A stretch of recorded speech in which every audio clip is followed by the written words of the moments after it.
¿Me escuchan? Buenas noches. Está correcto, Estefanía. Está correcto. Se te escucha bien. Ya. Muy buenas noches, estimados participantes. Mi nombre es Estefanía Chimbo. Soy la coordinadora zonal de RIJ Soluciones Ambientales. A continuación les voy a dar algunas directrices que tienen que tomar en consideración a lo largo de toda la jornada. Bueno, primero ante todo, respeto entre todos los participantes y con el expositor. Micrófonos apagados solo pueden encender cuando tengan una inquietud. El ingreso al aula virtual es con la cédula, usuario y contraseña. Pueden hacer preguntas también a través del chat, de Zoom y del grupo de WhatsApp. Las reuniones empiezan a las 8:05 p.m. Todas las reuniones serán grabadas y subidas al aula virtual. Tienen un año de acceso al aula virtual. Al finalizar la capacitación, se les informará sobre el proceso de obtención del certificado. Nuestro expositor es Martín Albán. Él es ingeniero ambiental. Bueno, a continuación él mismo se va a presentar y les va a decir su experiencia profesional que ha tenido a lo largo de toda su vida profesional. Adelante, Martín. Buenas noches, gracias Estefanía. Buenas noches con todos, con todas. Qué gusto poder estar aquí. Bueno, como sabrán, este es un curso de monitoreo ambiental. Sí, básicamente lo que presentaremos son nociones generales del monitoreo. Sí, no es un curso exhaustivo, ya que el monitoreo y el muestreo que va de la mano son temas muy grandes realmente. Pero pues presentaremos nociones interesantes de cara a que podamos evaluar correctamente los componentes ambientales y podamos mejorar las actividades de cualquier empresa o cualquier actividad que genere cierto tipo de contaminación. Bien, bueno, mi nombre es Martín Albán, qué gusto con todos. Yo soy ingeniero ambiental y máster en Ecología, Gestión y Restauración. He trabajado en el sector público, privado, en regulación, en control, Ministerio de Ambiente. Actualmente también me desempeño como consultor ambiental y tengo experiencia en otros temas también, ¿sí? Entonces, no sé si es que tienes algo un poco más que decir, Steffi o Rodrigo, y empezaríamos ya con el curso.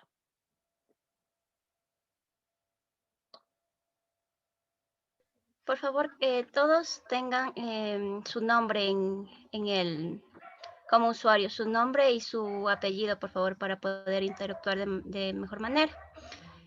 Si alguien tiene alguna pregunta, o si no, ya arrancamos, Martín. No, al parecer no. Empecemos, Martín, más bien, por favor. Muy bien.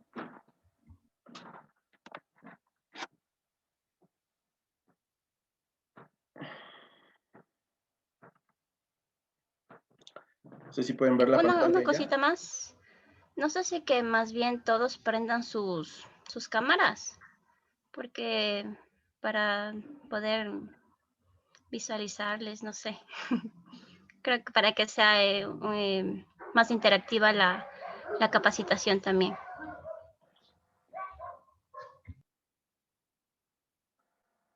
Por favor, me comentan Está si es que posible. pueden ver la pantalla. Correcto, ingeniero, se le ve la pantalla, está correcto. Sí, adelante, Martín. Bien. Bueno, como les había comentado, este es un curso de monitoreo ambiental, ¿sí? Las clases van a constar de 10 horas, son 2 horas diarias. Y la idea es abarcar un poco las generalidades, la aplicación y la evaluación de la información que se desprende del monitoreo ambiental. Primero, necesitamos conocer que realmente el ambiente ¿sí? Está conformado por pues, sus compartimentos ambientales o los componentes ambientales, factores ambientales o como se les quiera llamar, que interactúan dentro de los ecosistemas. Realmente podríamos empezar diciendo que los principales componentes ambientales son el aire, el suelo, el agua y la biota, ¿sí? Para iniciar esta clase vamos a tener definiciones importantes, pero bastante básicas debido a que realmente ustedes, como estudiantes de este curso, pues ya tendrán algún tipo de conocimientos de la materia y simplemente son cosas muy básicas como para enmarcar lo que viene por delante, ¿sí? El agua como un compuesto para la vida en el planeta y constituyente de la gran medida de la biomasa de los organismos, además de la importancia del agua que tiene sobre los usos y las actividades del ser humano. El suelo, como la parte superficial, no consolidada de la corteza terrestre continental, es decir, básicamente es roca desintegrada. Además, también contiene materia orgánica, agua, aire y organismos vivientes también.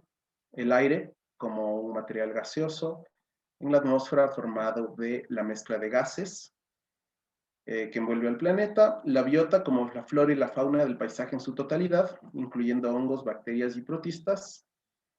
Y dos definiciones que son bastante importantes de cara a este curso, que son el muestreo ambiental y el monitoreo ambiental. Uno es función del otro, ¿sí? Así que el muestreo ambiental podríamos hablar que es un método para la obtención de información de los componentes ambientales que estábamos hablando. Y el monitoreo es un método de supervisión o control sobre estos componentes. Un poquito más adelante vamos a hablar ya más profundamente sobre esto, ¿sí? Del muestreo versus el monitoreo, ¿sí? Vamos a hablar un poco de esto, de las definiciones, ¿sí? El uso correcto de la terminología ante la autoridad ambiental. ¿Por qué hablamos de esto? Simplemente porque cuando uno hace un proyecto de evaluación, de regulación o de control ambiental, siempre existe esta disyuntiva entre el muestreo y el monitoreo. Básicamente, ¿sí? El muestreo, la autoridad ambiental lo toma como, o la toma de datos directamente y especialmente para el levantamiento de línea base y caracterización, ¿sí? Obviamente el muestreo también es una parte importante del monitoreo ambiental, en este caso sobre todo. Y el monitoreo, pues hablamos ya del control de las actividades, ¿sí? Que tiene un objetivo claro, que es la evaluación, ¿sí? De la eficiencia y las actividades contaminantes que podamos tener. Claro, también existen muestreos, por ejemplo, investigativos, que abarcan también otro tipo de dinámicas de las que no vamos a entrar mucho en este tema, pero que son importantes saberlas, ¿sí? Bien. Lo importante es que los procesos que se dan dentro del ambiente ocurren de manera física, química y biológica, y adicionalmente los procesos en los que el ser humano también tiene cabida. Estos procesos pueden ser agrupados de maneras distintas, por ejemplo, ¿sí? En función de la tasa en la cual ocurren, si son rápidos, si son lentos, en función del tiempo de ocurrencia, por ejemplo, si son permanentes, si son ocasionales o si son periódicos, en función de las características termodinámicas de los procesos, si son endotérmicas, si son exotérmicas, en función de la extensión de ocurrencia, puntuales, regionales o globales, siempre teniendo en cuenta la actividad sobre la cual vamos a realizar el monitoreo, ¿sí? Bien, ahora, hablando del muestreo como un método para obtener información ambiental o de los compartimentos ambientales, para que esta información sea realmente precisa y útil, es necesario que tengamos un plan de muestreo muy bien definido, ¿sí? Detallando y y estructurado en base a un entendimiento general del ambiente y de los procesos que se llevan en él, un entendimiento específico sobre las características del sitio, es decir, cuál es nuestra área de influencia para nuestros procesos, ¿sí? O para nuestras actividades. La definición clara de objetivos y las técnicas adecuadas en la toma de muestras. Dentro de este conjunto de cualidades para el muestreo, necesitamos entonces saber por qué lo hacemos y cómo lo hacemos, ¿sí? Los objetivos del muestreo ambiental pueden variar dependiendo del proyecto o actividad, como les había dicho, y que pueden estar en relación al cumplimiento de las normas o de un monitoreo rutinario o de una investigación científica. Entonces, los objetivos claros que debemos establecer dentro de un plan de muestreo son si vamos a determinar la cantidad de contaminante, ¿sí? Si vamos a medir la concentración ambiental de fondo. Esto nos ayuda también a determinar tendencias a corto y largo plazo. Esto ya de cara un poco al monitoreo, ¿no? Lo que es un análisis quizá multitemporal también de las que estamos buscando con el muestreo. Detectar contaminación, evaluación de riesgo, toxicidad, especialmente en zonas que pueden afectar a poblaciones, ¿sí? Y el estudio de transporte o la evaluación de sistemas de remediación, ¿sí? Entonces, por eso es tan necesario el plan de muestreo, ¿sí? Nunca podríamos hacer un muestreo ambiental sin un plan adecuado y una definición adecuada de objetivos, ¿sí? Como les decía, existe el muestreo para la descripción, para el control y para el monitoreo, ¿sí? Hablando de la descripción, sí este muestreo nos permite obtener información sobre las características de un componente ambiental en un momento y lugar determinados. Esto es lo que utilizamos generalmente para el levantamiento de línea base, ¿sí? Previo al inicio de cualquier tipo de actividad, la normativa nos exige, bueno, no de cualquier tipo de actividad, pero actividades que generen impactos medios, altos e incluso bajos, ¿sí? Dependiendo si es que lo estamos regularizando a través de un registro ambiental o a través de una licencia ambiental o simplemente de una ficha ambiental que es el único que genera impactos insignificantes, podríamos decirlo. Este muestreo para la descripción nos sirve para el levantamiento de línea base, la caracterización de la zona donde vamos a trabajar, tanto en agua, suelo, aire, ruido y biota. Teniendo en cuenta también que ya a nivel de una licencia ambiental es necesario que el levantamiento de línea base se haga sobre todos los componentes bióticos, que son flora, mastofauna, bifauna, entomofauna, herpetofauna, ictiofauna, que son peces básicamente, y macroinvertebrados acuáticos, ¿sí? Ahora, el muestreo para el control y el monitoreo, ¿sí? Aquí empieza un poco ya la disyuntiva y se empieza a separar el muestreo del monitoreo. Para el control nos permite establecer una información sobre las características de un objeto en relación con un valor previamente definido para esta característica. Es decir, hacemos un muestreo y lo comparamos con un valor base obtenido de la línea base y de la caracterización inicial previa a las actividades. Es puntual y se basa en el cumplimiento de un PMA, la normativa ambiental o la calidad ambiental, de la cual también ya un poco más adelante hablaremos. Y el muestreo para el monitoreo permite establecer información sobre la variación de las características de un objeto a lo largo del tiempo y el espacio, ¿sí? Este es un muestreo un poco más dinámico, que se usa mucho más en temas investigativos y en temas de remediación ambiental, ¿sí? Estas definiciones, como pongo abajo, son lo que se conoce generalmente como el monitoreo ambiental por parte de la autoridad competente. Es decir, establecemos una comparativa, tanto de valores levantados de línea base, como de información histórica en la zona de estudio.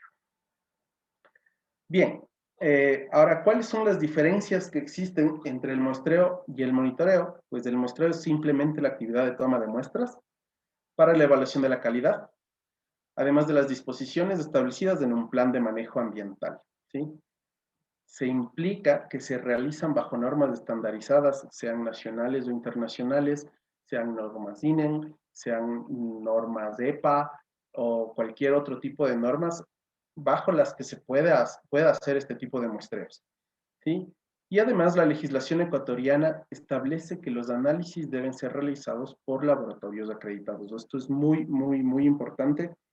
Y de cara a este curso también es importante saber esto, que, bueno, muchos ya lo sabrán, pero es indispensable que cualquier tipo de muestreo sea realizado por laboratorios con parámetros acreditados ante el SAE. Martín, ¿podrías responder por favor a la pregunta que te hicieron en el chat? Déjame verle porque lo tengo minimizado al chat.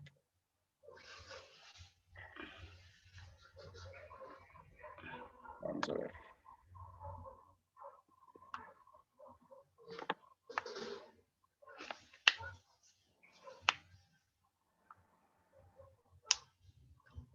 Bien. ¿Sí me escuchan? Sí, sí, Martín. Vale. Dice, eso quiere decir que en un estudio de impacto ambiental ex ante se aplica muestreos y en ex post serían monitoreos, ya que está iniciado el proyecto.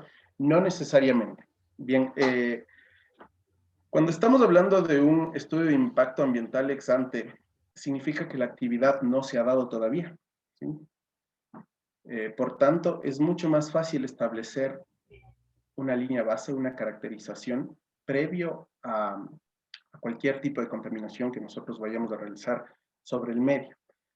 Mientras que un ex post, si bien es cierto la actividad está iniciada, no tenemos una línea base previa en la que nosotros basemos cualquier tipo de monitoreo posterior, ¿sí? Recordemos que el monitoreo es para saber cómo estamos en la eficiencia de nuestra actividad, ¿sí? Es es una herramienta de análisis, ¿sí? Mientras que el muestreo, ¿sí?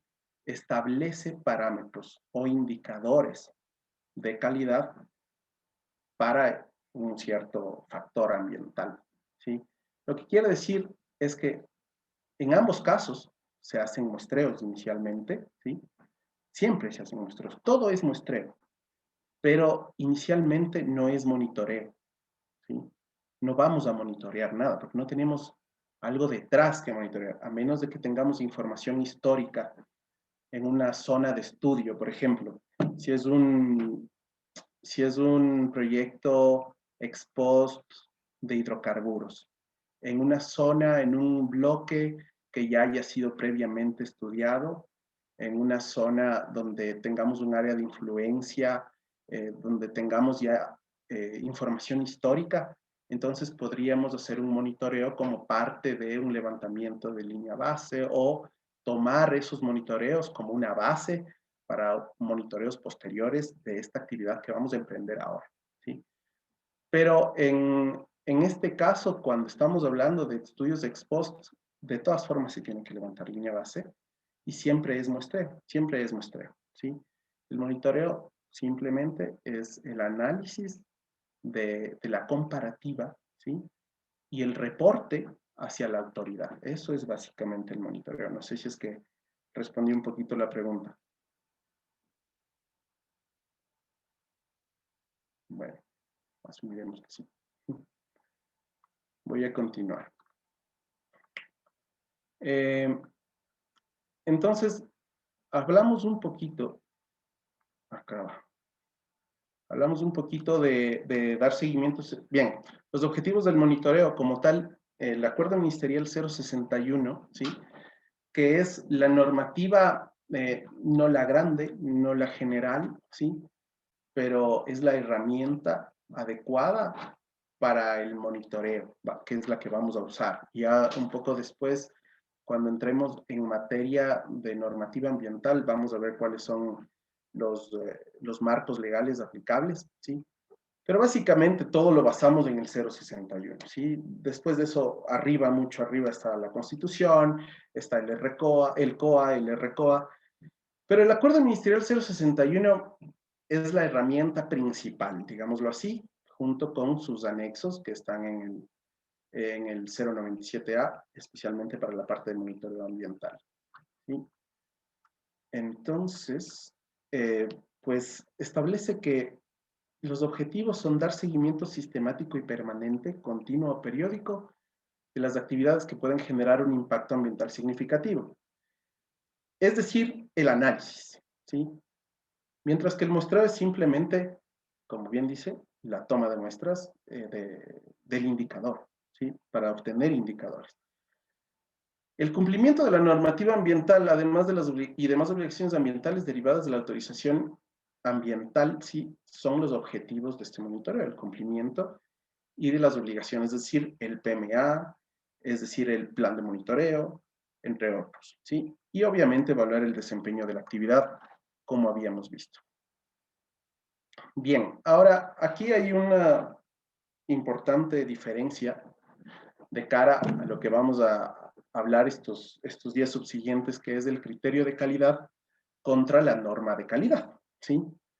Básicamente estamos hablando de que el criterio de calidad se da en función de los usos, sea del agua, sea del suelo, sea del aire.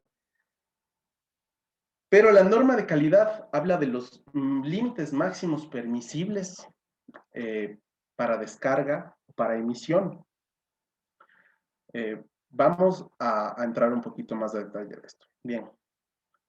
El criterio de calidad, como les decía, son los niveles esperados de concentraciones, ¿sí? de varios indicadores, dependiendo del compartimento ambiental, de constituyentes que aseguran su calidad para el uso específico del agua, del suelo, del aire y del ruido. Por ejemplo, si es que es agua para uso agrícola, o si es agua para consumo humano, o si es agua para preservación de vida silvestre.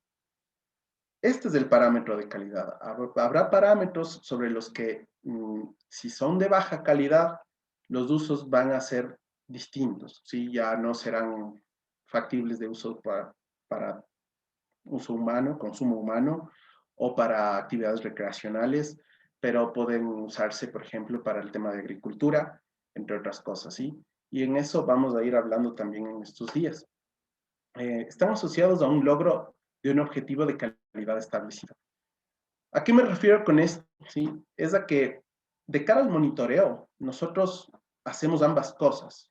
Es decir, establecemos cómo estamos en criterios de calidad ante un cuerpo receptor, por ejemplo, y también establecemos cómo estamos en nuestras emisiones o en nuestros efluentes, hablando de los límites máximos permisibles.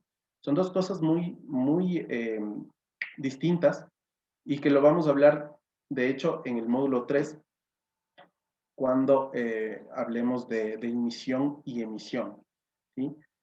Pero por ahora les voy adelantando un poquito de esto, de cómo funciona, ¿no? Siempre un objetivo de calidad establecido, es decir, si es que tengo un río y si es que yo hago una descarga aguas arriba, tengo que saber en qué punto muestrear, saber si es que la dinámica de este río, de este cauce, me permitió mezclar correctamente, si me permitió depurar, y saber si es que estoy cumpliendo los parámetros de uso. Es decir, siempre va de la mano, ¿sí? La calidad y el uso. Y muchas veces este criterio de calidad, de hecho, no muchas veces, siempre el criterio de calidad se ve relacionado con el levantamiento de línea base. Pero también, como les decía, hace alusión al control ambiental de emisión. Un poquito aclarando esto. ¿Qué quiero decir cuando está relacionado con el levantamiento de línea base? La línea base que se levanta no se levanta en función de los parámetros que yo mido de mis efluentes o de mis emisiones, sino de la calidad del recurso actual. ¿Dónde voy a actuar? ¿Cuáles son las cualidades de mi ambiente, de mi zona de interacción, de mi zona donde voy a hacer mis actividades, ¿sí? Y cómo estas variarán de cara a los contaminantes que yo pueda ingresar a este, ¿sí? Mientras que, bueno, la norma de calidad, ya estamos hablando de normativas legales que permiten, que limitan, perdón, concentraciones de diversos constituyentes en un componente ambiental. Es decir, por ejemplo, descargas de aguas negras y grises, qué límites ambientales deberían cumplir para que se puedan ir directamente a un cauce receptor, o, por ejemplo, en cuanto a remediación de suelos contaminados, cuáles son los parámetros que yo debo cumplir para poder disponer estos suelos con o sin protección, etc. Asociados están siempre al valor límite que permite cumplir con un objetivo de control ambiental para eventualmente cumplir con un parámetro de calidad de uso, ¿sí? Y generalmente se ve relacionado con el cumplimiento de estándares para valores de emisión, remediación y disposición, como les había comentado. La relación entre la calidad y la normativa. Bien, al final recordando que el monitoreo ambiental es una herramienta de control que nos permite mantener niveles aceptables de calidad en los componentes ambientales, debemos ser muy rigurosos en el cumplimiento de la normativa ambiental. Las desviaciones que encontremos en el cumplimiento de los límites máximos permisibles deben ser corregidas de inmediato y solo de esta manera aseguraremos que nuestro control sea completo, ¿sí? La responsabilidad de las empresas no solo debería contemplar el cumplimiento de niveles de emisión, sino la mejora de sus procesos, tener energías más limpias, por ejemplo, eficientes, reducir la cantidad de contaminantes emitidos a través de la utilización de nuevas tecnologías, a través del uso de nuevos químicos menos contaminantes cada vez, ¿sí? Materias primas más amigables con el ambiente y asegurando que el monitoreo sea cada vez más sencillo y llevadero. ¿A qué me refiero aquí? Es que generalmente a cualquier operador, a cualquier sujeto de control, el monitoreo se le vuelve una cosa terrible, ¿sí? Por decirlo de alguna forma, ya que dependiendo de la normativa general y sectorial que pueda aplicar, se puede volver muy complejo, ¿sí? Y más complejo aún si es que no tenemos o no establecemos medidas de control adecuadas. Y para esto es el monitoreo ambiental. Bien. Hasta aquí un poquito acerca de lo que es una introducción, ¿sí? No sé si es que alguien tiene alguna pregunta sobre este tema, podríamos ahondar un poquito en este momento en temas de regulación, en temas de control, y si no, pues proseguimos un poco hacia la normativa ambiental, que es la parte importante de este día. Hola, buenas noches. Bueno, yo tengo una pregunta. Hay una normativa o una norma técnica que me diga qué parámetros debo considerar al momento de levantar una línea base. Bueno, pues dependiendo de la actividad que se vaya de la actividad del proyecto, ¿no? O es por criterio ya del equipo técnico. Bien, en cuanto a las normativas, ahora justamente vamos a entrar a eso, pero sí existe. De hecho, dependiendo del sector y de la actividad, puede ser mucho más regulada. Por ejemplo, en el sector hidrocarburífero, antes de la emisión del nuevo RAOE, el RAOE antiguo sí que emitía normativa específica para la caracterización de suelos, para la caracterización de aguas, ¿sí?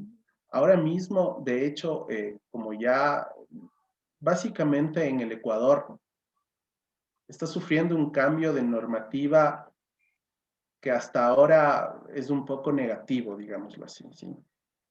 Si antes era un poco más restrictivo y había estas normas técnicas adecuadas para la caracterización de los componentes ambientales, se han ido dejando a un lado, ¿sí? Y aunque la normativa nueva establece que debe haber norma técnica, no la hay todavía en muchos sectores, ¿sí? Y lo que es más preocupante es que hay cosas que se dejan al aire realmente, como por ejemplo el tema de recursos hidrogeológicos, acuíferos. En el Ecuador está muy poco regulado. ¿Cómo nosotros establecemos una línea base si es que no caracterizamos un recurso hidrogeológico que no sabemos que no es superficial, no es fácil de saber, necesita muchos estudios, necesita análisis litológicos, geomorfológicos, geológicos, y no tenemos una normativa adecuada de cara a esto. Pero, un poco dejando de divagar y entrando de plano a la pregunta que habías planteado, actualmente se basa mucho en el 061 y el 097, ¿sí? Ya los vamos a ver. De hecho, por ejemplo, las aguas que no fueron caracterizadas en su momento o que no tienen una normativa adecuada o sectorial, se usa el anexo 1, la tabla 9 del anexo 1 del Acuerdo Ministerial 097, por ejemplo. Y justamente vamos a entrar a esto ahora, pero también entraremos de cara a esto, que es lo más importante, cuando veamos componente por componente. Hoy vamos a analizar de manera global la normativa ambiental y conforme pasen los días y avancemos hacia agua, suelo, aire, ruido, vamos a revisar esta normativa específica, ¿sí? Muchas veces sectorial y vamos a tener ejemplos reales, pero como te digo, básicamente ahora mismo es esta herramienta, es el 097 y poco más. Y poco más porque de cara, ya como te digo, hidrocarburos dejó de tener una norma técnica muy específica, el RAM también, o sea, para actividades mineras de la misma forma, se usa básicamente el 097. Y sí que hay normativa sectorial todavía, pero es muy ambigua y pronto será derogada, así como fueron estos otros instrumentos técnicos que te digo. Y esperemos que la autoridad ambiental también se ponga pilas en esto, ¿no? Porque realmente si es que no existe una normativa correcta, no nos vamos a ningún lado. ¿Alguien más con alguna pregunta?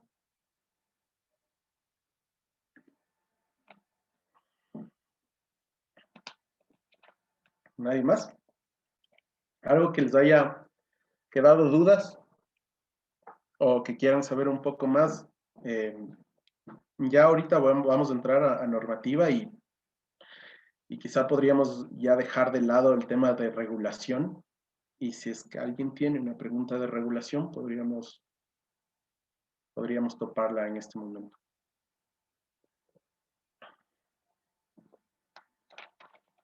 Bien. Profesor, una consulta. ¿Qué hay del TULSMA? ¿Perdone? Profesor, buenas noches. Disculpe una pregunta. ¿Qué hay del TULSMA? El TULSMA es del 097, prácticamente. ¿Sí? Oh, ya. Lo que pasa es que lo que era el TULAS, hace años, ¿sí? Se convirtió en el TULSMA, se reformó a través del TULSMA, de hecho, ¿sí? Lo que era antes del decreto ejecutivo 3616, me parece que era, y la normativa del 028 pasó a formarse ahora el 061, que justo es lo que vamos a ver, que es esta normativa, digamos, intermedia, donde ya posee herramientas adecuadas, como estos anexos del TULSMA, que hablan de aire, agua, suelo, etcétera, emisiones, vibraciones, y sí son normas técnicas adecuadas. Bueno, al menos lo que hay por ahora.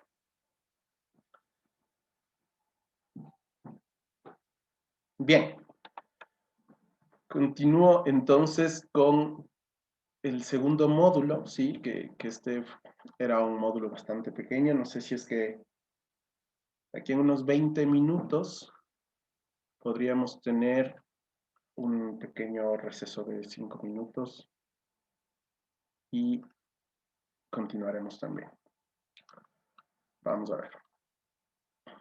Yo les había puesto en el aula virtual, tienen ya toda la normativa que, bueno, no es toda, no es exhaustiva, pero es la normativa principal que podríamos utilizar para poder hacer el monitoreo y el muestreo ambiental.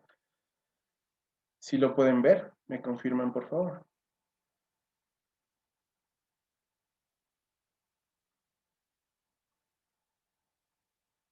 ¿Sí? Steffi, ¿me puedes confirmar? si Sí, puedes? Martí. Ya. Sí, sí se ve. Ok. Bien.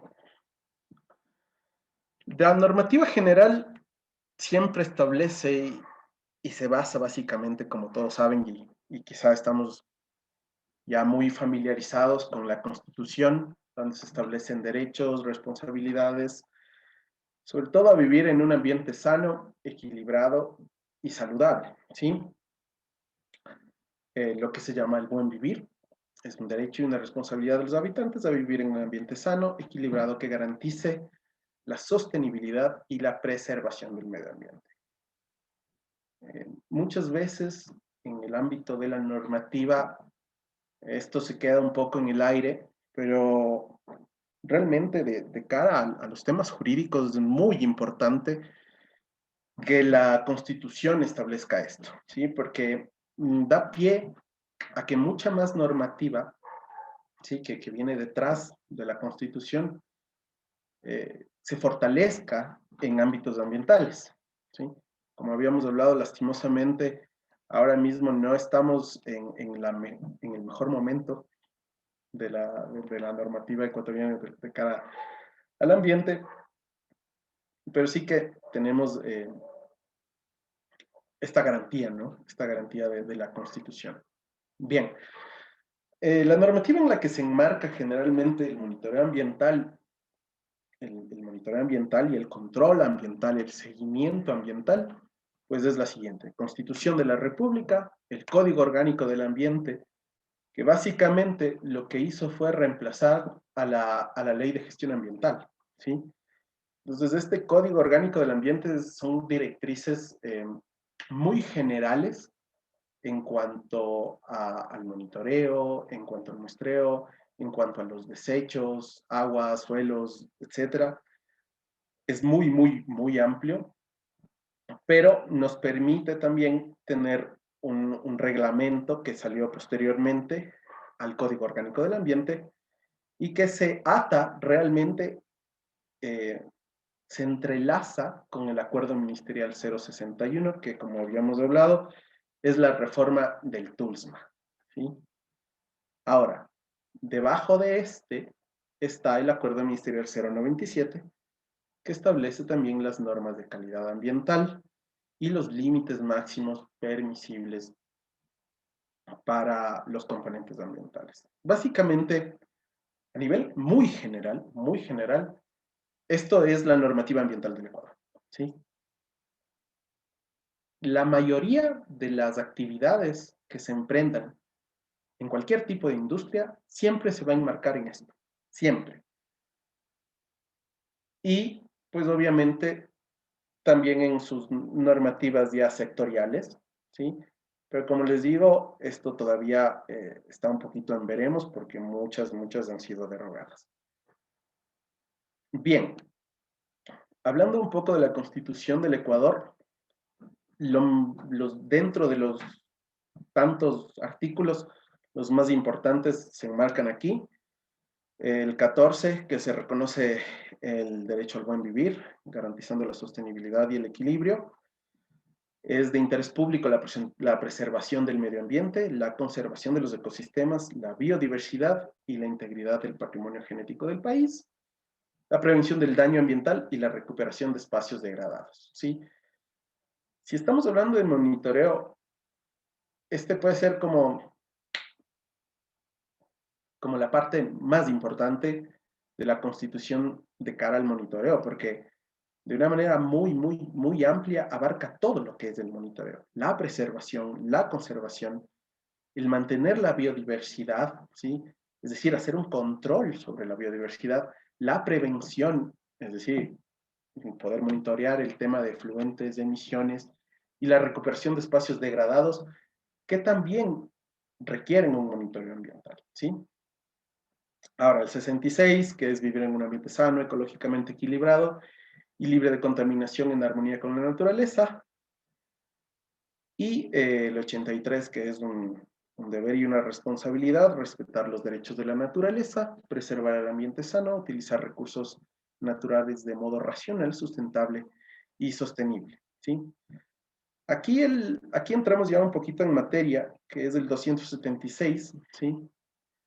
Que dentro de los objetivos que establece la Constitución está el recuperar y conservar la naturaleza y mantener un ambiente sano, sustentable, que garantice a las personas y las colectividades el acceso equitativo y permanente de calidad de agua, aire y suelo y los beneficios del recurso subsuelo y del patrimonio natural.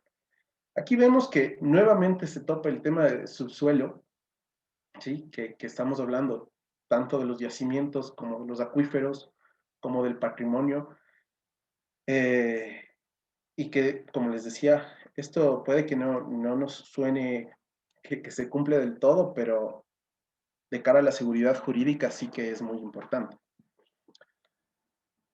También es importante otros artículos donde también se establecen las sanciones, bueno, que se sancionará, no se establecen las sanciones, pero se establece que se sancionará todo daño ambiental, ¿sí? También tienen la obligación de restaurar íntegramente los ecosistemas e indemnizar a las personas y comunidades afectadas y establecer mecanismos efectivos de prevención y control de la contaminación ambiental, de recuperación de espacios naturales degradados y de manejo sustentable de los recursos naturales.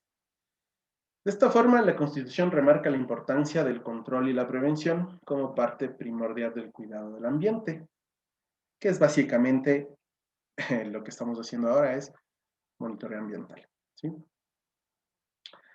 Bien, ahora yendo un poco al Código Orgánico del Ambiente, ¿sí? Establece también que el monitoreo es un mecanismo de control y seguimiento ambiental, ¿sí? Que es una obligación del operador, ¿sí? Tanto el monitoreo de descargas, emisiones, vertidos y de la calidad del recurso. Nuevamente topamos el tema de calidad y límites máximos permisibles, ¿sí? Todo esto es monitoreo. Y también remarca nuevamente que todos los muestreos deben ser realizados por laboratorios públicos o privados, instituciones, universidades acreditadas y con parámetros muy importantes, quizá esto me falta aquí, que los parámetros sean acreditados por el SAE. No basta con que el laboratorio sea un laboratorio reconocido, ¿sí? Sino que también sus parámetros sean acreditados. De otra forma, esto contribuirá a que la autoridad genere observaciones de cara al control. Puede que tengan los instrumentos calibrados, que es otro de los temas importantes, la calibración de instrumentos, pero si el parámetro no está acreditado, no tienen no le dieron la seguridad sobre ese parámetro, sobre ese indicador, ¿sí? No va a servir absolutamente de nada el muestreo y el análisis tampoco, ¿sí? Entonces, también se establece que toda información generada para el monitoreo y el muestreo debe ser libre y tiene que estar subida en el Sistema Único de Información Ambiental, SUIA.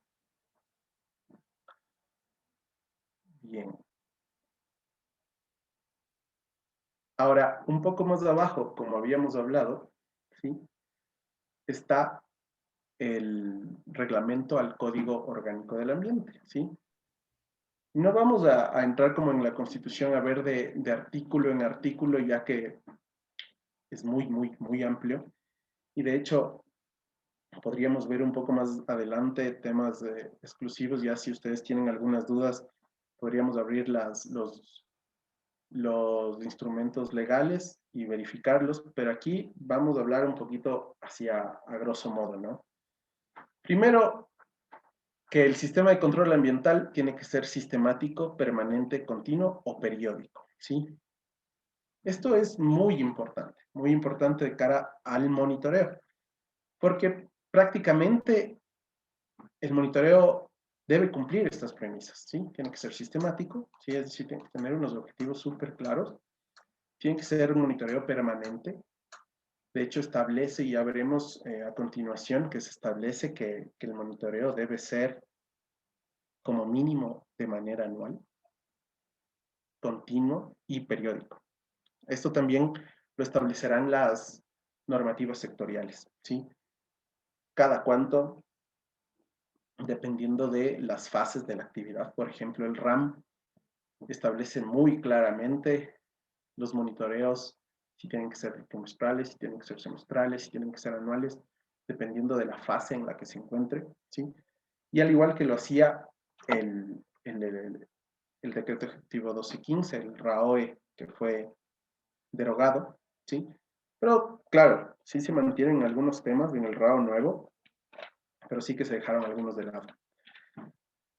Ahora, las herramientas para los mecanismos de control y seguimiento ambiental son prácticamente las siguientes: auditorías, inspecciones, veeduría ciudadana, monitoreos de calidad, monitoreos de gestión, informes ambientales. Ahora vamos a entrar un poco más adelante acerca de qué son las auditorías realmente, qué son los monitores de calidad, cuáles son las diferencias que existen entre un monitoreo de calidad y un monitoreo de gestión, y cada cuánto se tiene que reportar. Porque recordemos también que, como les decía, el monitoreo prácticamente es el reporte, ¿sí? El monitoreo, si bien es cierto, como decíamos al inicio, puede darse la confusión entre el muestreo y el monitoreo, pero el monitoreo es el reporte, es el análisis de esos resultados, de esos indicadores, para saber cómo estamos de calidad, ¿sí?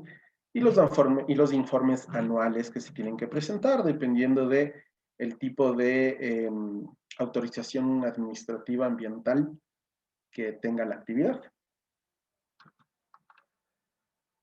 Aquí también es importante el tema de la gestión, ¿sí? El RCOA habla también de que la gestión tiene que estar atada al cumplimiento de un plan de manejo ambiental y de las obligaciones derivadas de las licencias de los registros ambientales.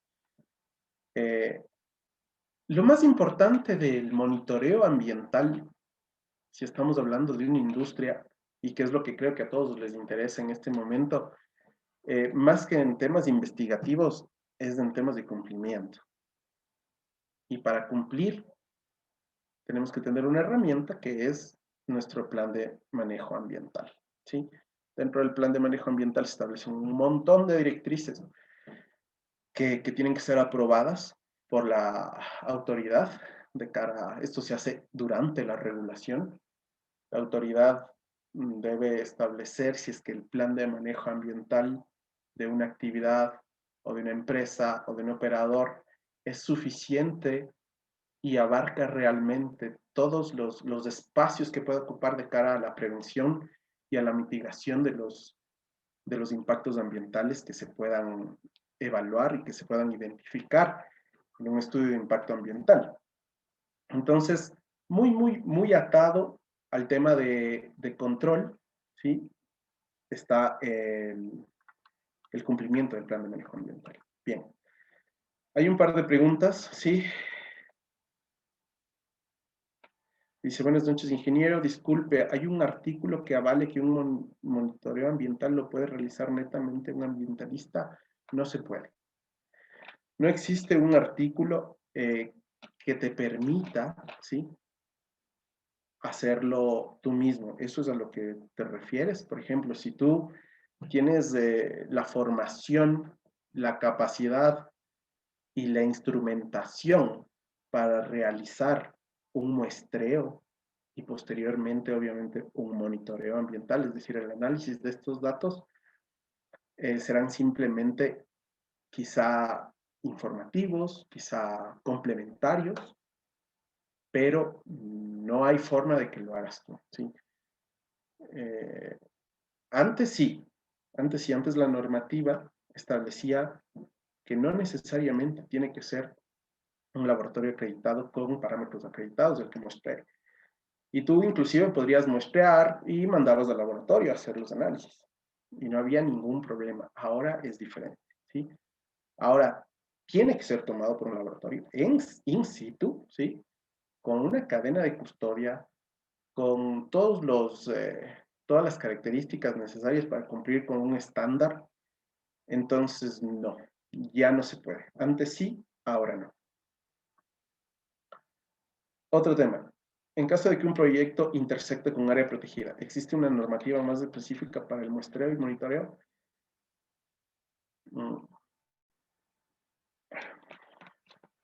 Existe normativa que es mucho más restrictiva.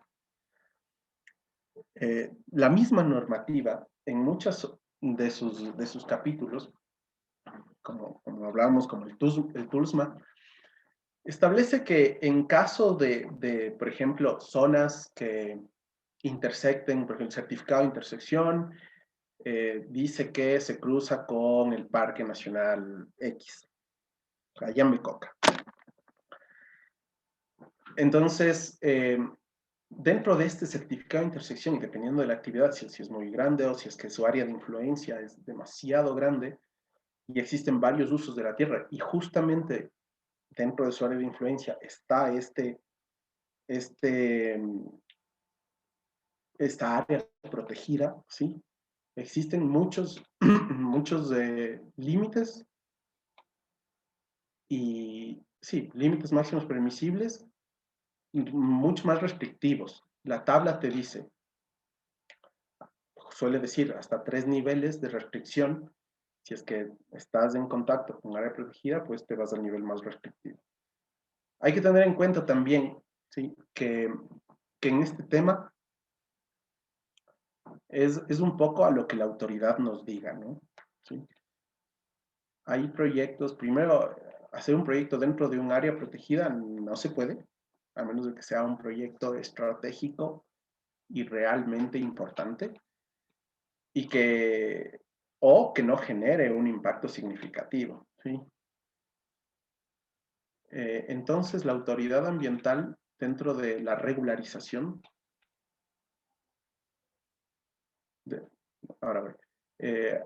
dentro de la regularización establecerá las herramientas para poder mitigar esos impactos dentro de estas áreas. Por ejemplo, lo que pasó con las regulaciones de las plataformas petroleras en el Yasuní. La autoridad ambiental lo que hizo es establecer monitoreos mucho más restrictivos y mucho más fuertes para poder preservar la naturaleza y preservar la biodiversidad y preservar la calidad de las zonas donde se iba a intersectar esta actividad, ¿no? Pero esto fue un tema muy, ¿qué diríamos? Circunstancial, ¿sí? Solamente para esto. De ahí a que la normativa es amplísima, pero no existe una normativa específica de sí, o sea, como te digo, sí el TULSMA sí tiene niveles restrictivos, pero no existe una normativa que te hable exclusivamente para zonas de parques nacionales o de áreas protegidas. Estos son los niveles de calidad o los niveles máximos permisibles. No, siempre te vas por el uso más restrictivo. Hay otra pregunta que dice, buenas noches, ¿también se podría ir por un impacto ambiental acumulativo? No entiendo la pregunta, si puedes hablarme un poquito y nos comunicamos. Buenas noches con todos. Sí, profe, no sé si me escucha. Sí. No, lo que pasa es que justo usted había hablado sobre esto, más o menos sobre se me fue el nombre, disculpa. De, de los muestreos, algo así. Entonces yo le he dicho de que le había respondido en ese momento de que tal vez se podría ir por un impacto, va por un estudio de impacto ambiental acumulativo, pero nada más. Vale, gracias por la colaboración. Sí, es importante también de cara al monitoreo saber qué tipo de impacto estamos generando, ¿no? Vamos a ver, va a haber muchas cosas que se van a escapar porque esta clase es un poco corta, pero sí, eh, ahora que entremos ya en materia, vamos a ver cuáles son las dinámicas de los componentes ambientales, los tipos de impactos que se pueden presentar. Y entonces vamos a hablar un poquito de este impacto ambiental acumulativo. De cara al monitoreo, prácticamente es lo importante del monitoreo, que sea histórico y multitemporal, ¿sí?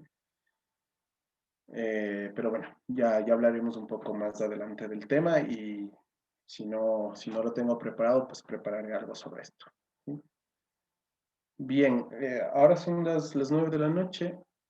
Pausamos un poquito el tema, tomamos un descanso de hasta las 9:10 y volvemos, ¿sí? Ok, Martín. Muchas gracias. Muchas gracias.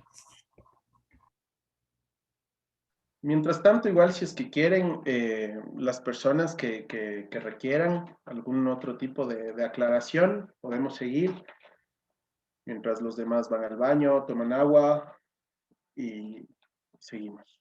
Un poco más tarde. Ingeniero Martín, buenas noches. Juan Carlos le saluda. Juan Carlos, ¿qué gusto? Una pregunta nada más.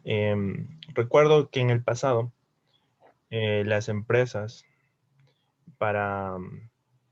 eran las encargadas de ellos mismos tomar las muestras y luego llevarlas al laboratorio. De lo que usted explicó hace un momento, ahora eso ya no se da. ¿Es correcto esto? O sea, el laboratorio proporciona a los técnicos para que se realice la toma de muestras.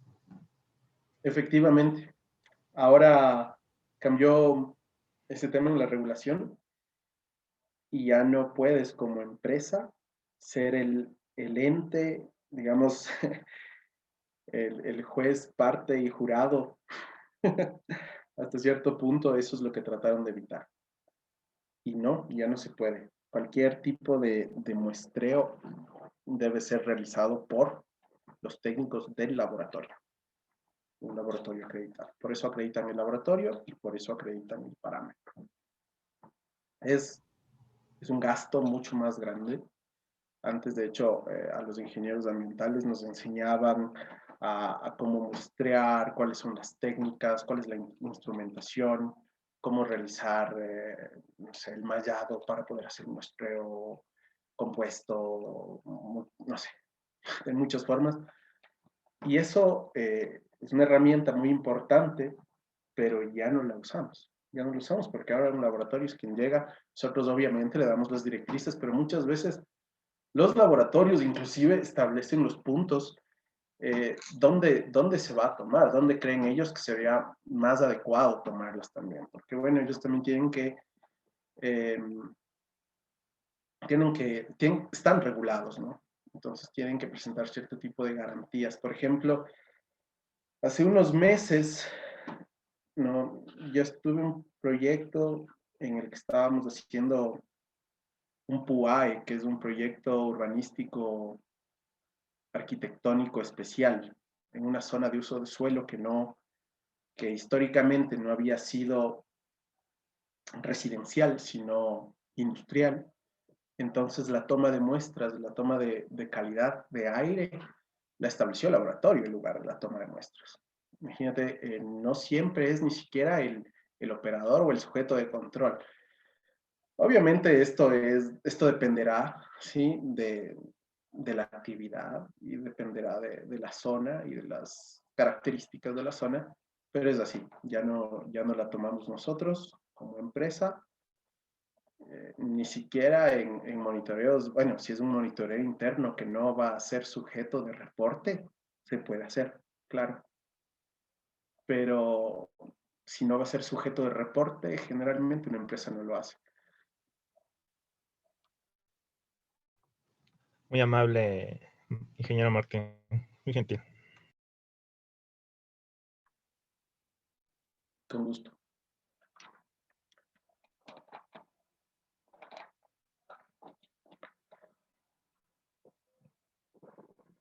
Si me dan un minuto, ahora vuelvo.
¿Alguien más que tenga alguna otra duda?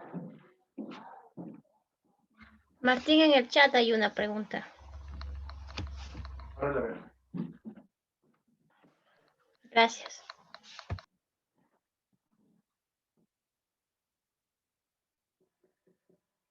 Claro, si te parece, ahora que terminemos el tema, de hecho, creo que lo tengo por acá, déjame revisarlo.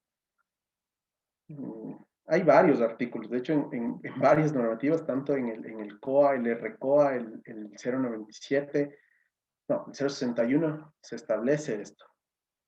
El artículo exacto, en este momento no lo tengo a mano, pero de cara ya al final de la clase, me tomo un momentito y les doy la información en el WhatsApp, si les parece bien.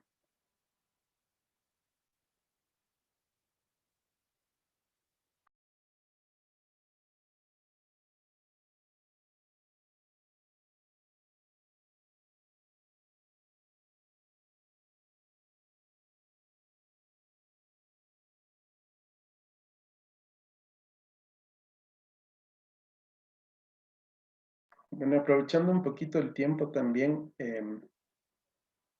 quisiera comentarles que todo el tema de levantamiento de línea base para un estudio de impacto ambiental tiene que estar muy atado al área de influencia del proyecto. El área de influencia, ya vamos a ver un poquito de este tema cuando entremos en materia de hidrología, suelos, aire, pero esa es la parte más importante y de cara al monitoreo, es muy importante saber dónde vamos a hacer el monitoreo, ¿sí? Y siempre, siempre tiene que ser en el área de influencia de las actividades.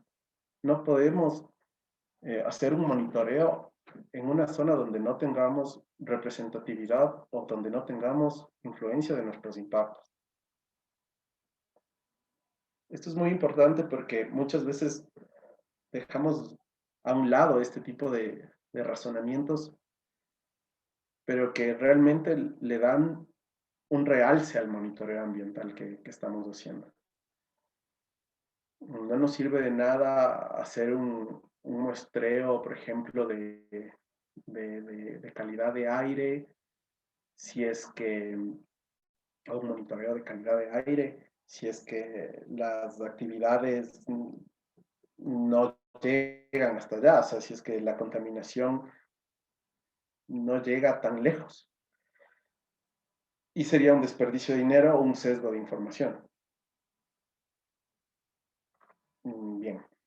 ahora que ya volvemos,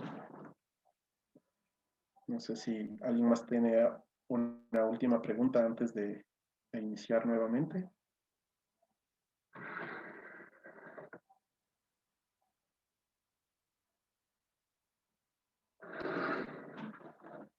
Bien.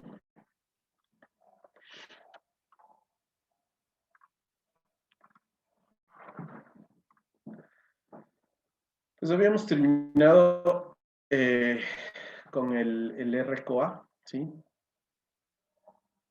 Ahora, el RCOA, como les decía, también establece que como obligaciones del operador, tiene que llevar reportes como observaciones visuales, registros de recolección, análisis y evaluación de resultados de los muestreos. Tiene que cumplir con límites máximos permisibles, con calidad de componentes, y también tiene que incluir en caso de que se hallasen estos y se reportasen, bueno, no solo si se reportan, pero si se hallan las acciones correctivas implementadas. ¿Sí? El monitoreo de fuentes y componentes ambientales, ¿sí? También se establece que las frecuencias, periodicidad del monitoreo y reportes constarán en los planes de monitoreo y PMAs. Como les decía, de cara a la regulación, esto es muy importante. Y si es que nosotros estamos haciendo un estudio de impacto ambiental, estamos redactando, somos parte del equipo multidisciplinario que lo genera, realmente es importantísimo establecer esta frecuencia y periodicidad de los monitoreos y que la autoridad ambiental los apruebe. ¿Sí? Se determinarán en base a la actividad, como les decía, sectorial, la magnitud de los impactos y las características del entorno social, socioambiental. Aquí en el RCOAS, como les decía, se establece que los reportes deben ser al menos una vez al año, sin perjuicio de lo establecido en la normativa sectorial.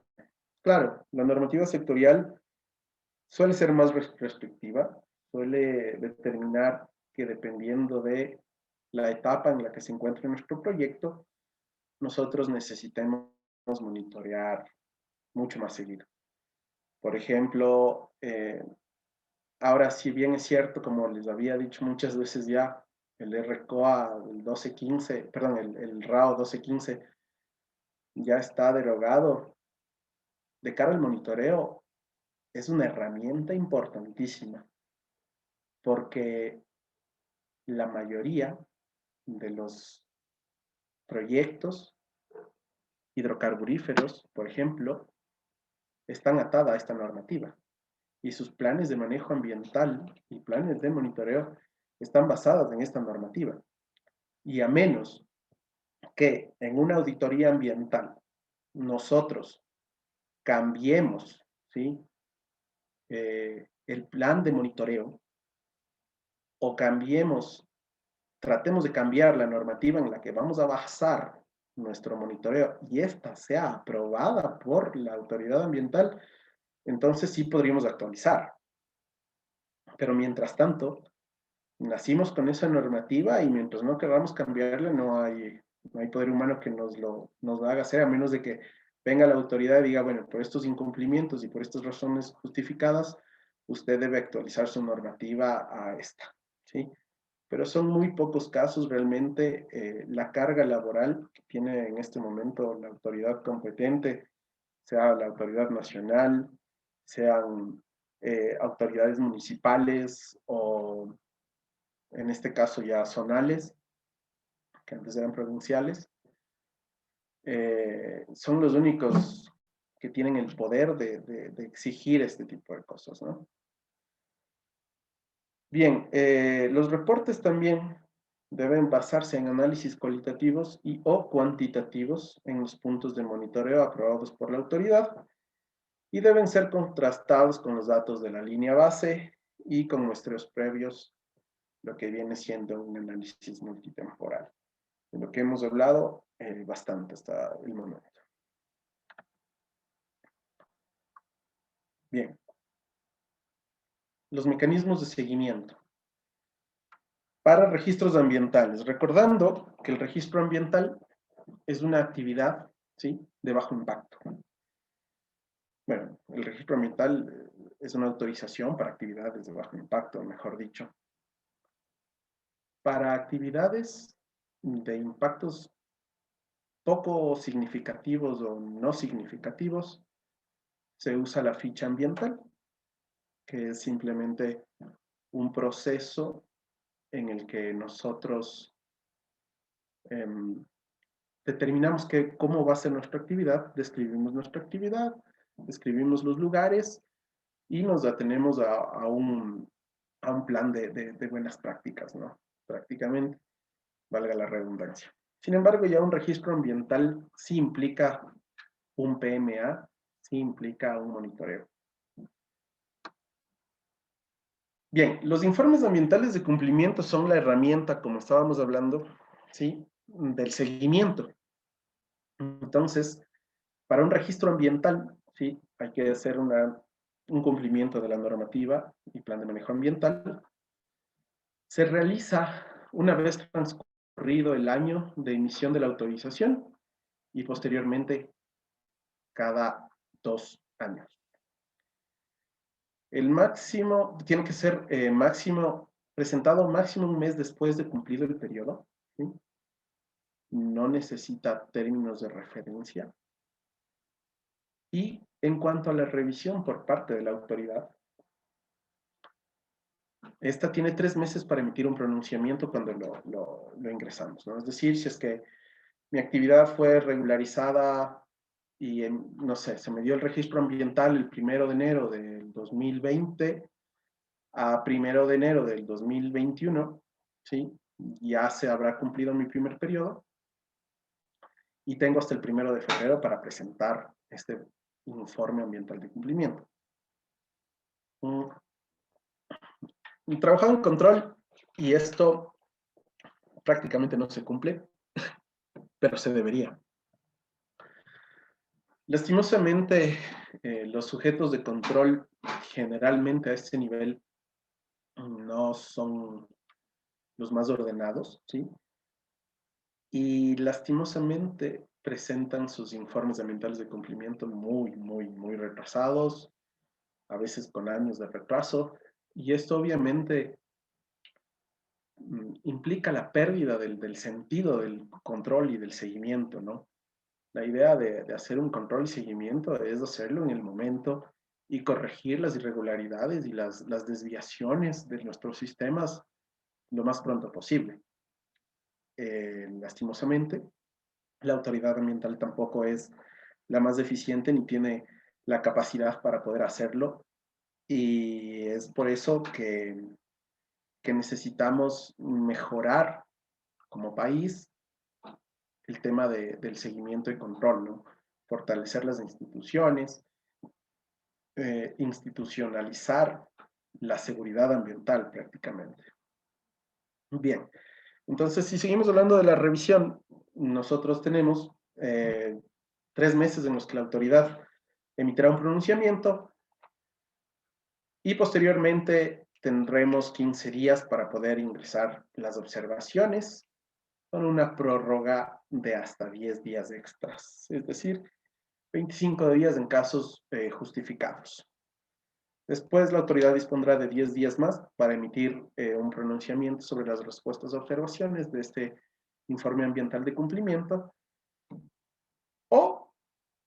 Y si es que no cumplimos, si es que vuelve a ser observado nuestro informe ambiental, pues tendremos que pagar nuevas tasas.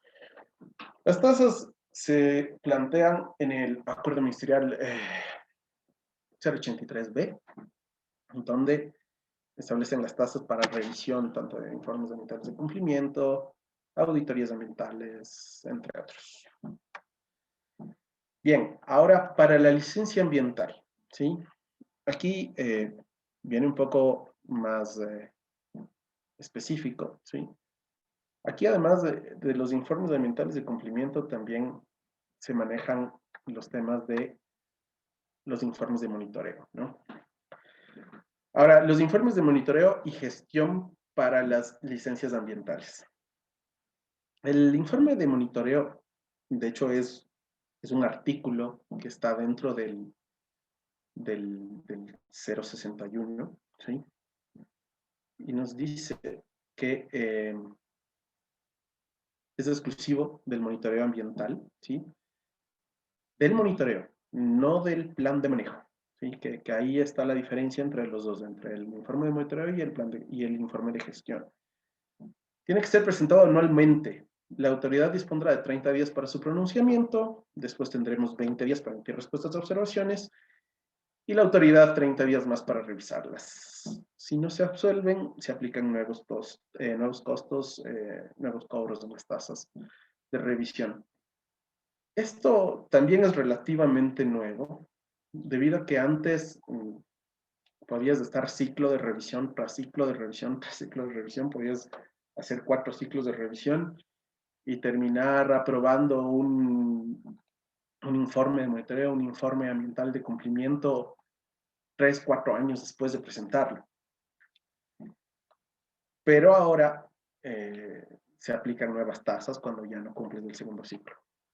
Y esto para todo, para las auditorías, para los informes.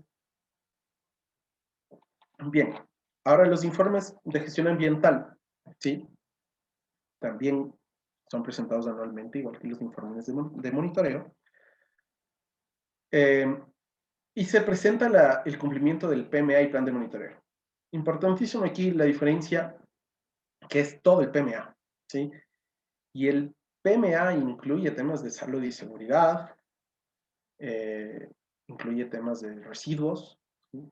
Incluye temas de cumplimiento de normativa, no solamente de cara a los límites máximos permisibles. Entre otras cosas, por ejemplo, el manejo de la parte social. Entonces, es un informe mucho más grande, ¿no? Y también deben ser presentados anualmente y son revisados aleatoriamente por la autoridad. En este caso, no se aplican tasas, ¿sí? Debido a que la revisión no es seguro que van a hacer la revisión. Se hace un muestreo de tantos que llegaron, se muestrea unos cuantos y se revisa. Y de ahí sacarán observaciones, pero no es lo mismo que el informe de monitoreo. Ahora, hay una pregunta. ¿Cuándo debo presentar el informe de monitoreo? Pues dependiendo de tu plan de manejo ambiental, ¿sí? Donde establecerás cuándo vas a hacer los monitoreos, ¿sí? Por ejemplo, si anualmente yo realizo el monitoreo de descargas, o anualmente, semestralmente hago descargas, o anualmente hago un monitoreo de inmisión en aire, o de calidad de agua de un río donde yo estoy haciendo una actividad, o donde estoy descargando, ¿sí? Si es que yo tengo esto al año, pues al año que haga mi monitoreo, yo tengo que presentarlo, ¿sí? Apenas lo haga. Recordemos que en este periodo, en este año, ¿sí?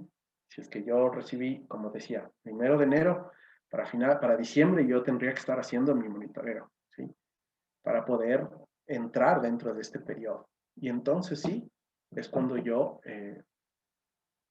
realizo este monitoreo y lo presento, ¿sí? A través de los informes. Un ejemplo dice, por ejemplo, un informe de monitoreo biótico tiene periodicidad, por supuesto. No recuerdo cuál es el artículo, ¿sí? Pero tiene que ser anual. Se establece que debe ser anual. Todos los monitoreos son al menos anualmente.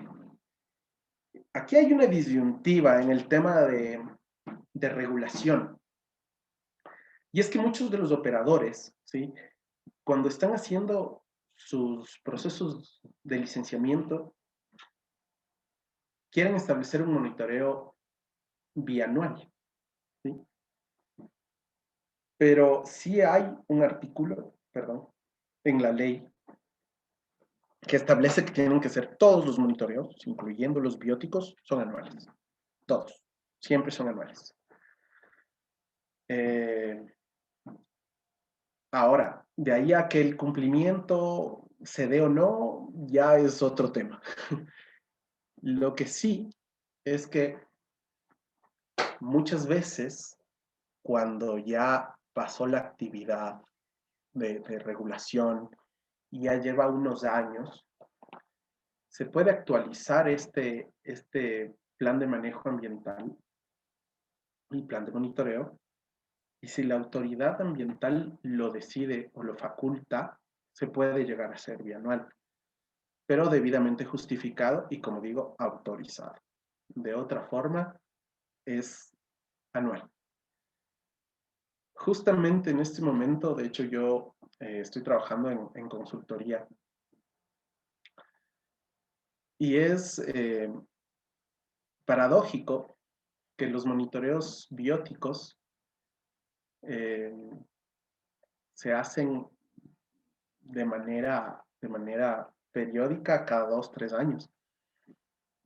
Pero esto no cumple para nada con los lineamientos de las autorizaciones ambientales.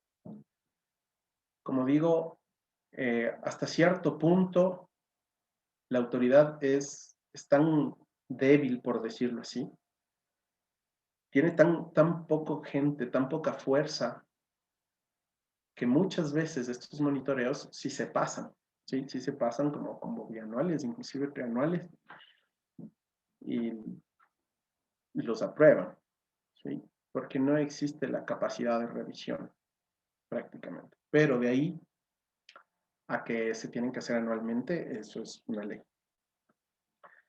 Pero claro, como les digo, justificadamente, si es que se permite, porque yo que sé, históricamente en mis monitoreos me han dicho que las zonas donde yo estoy actuando, las zonas de interacción, no están generando un impacto, no se ha visto impactos negativos en cualquiera de los componentes bióticos. Por tanto, justificadamente podría ser el monitoreo más espaciado, sí se puede hacer, pero siempre y cuando, como digo, sea aprobado. Bien. Sí, Martín, por favor, ¿podrías responder a las 2 preguntas del chat? Acabo de responder. Ah, ya. Muy bien, perdón. Bien. En cuanto a la auditoría ambiental de cumplimiento, ¿sí? Esta es una de las partes más importantes porque si hablamos de proyectos que conllevan medianos o altos impactos, la auditoría ambiental es el mecanismo de control por excelencia. Tengo otra pregunta. Un poquito antes de entrar a la auditoría. Si los monitoreos deben tener una periodicidad anual, ¿qué sucede si para el cumplimiento del PMA en el programa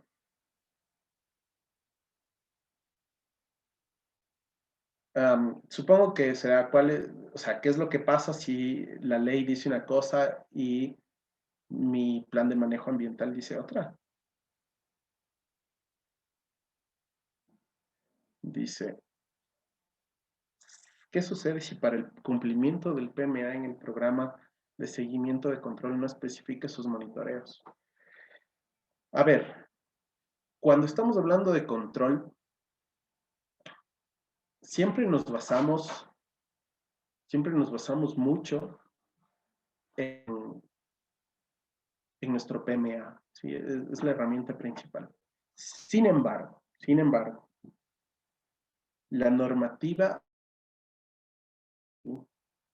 está siempre por encima de lo que pueda decir o no mi PMA. Muchas veces se pueden regularizar actividades con planes de manejo muy poco restrictivos o que no cumplen con toda la materia.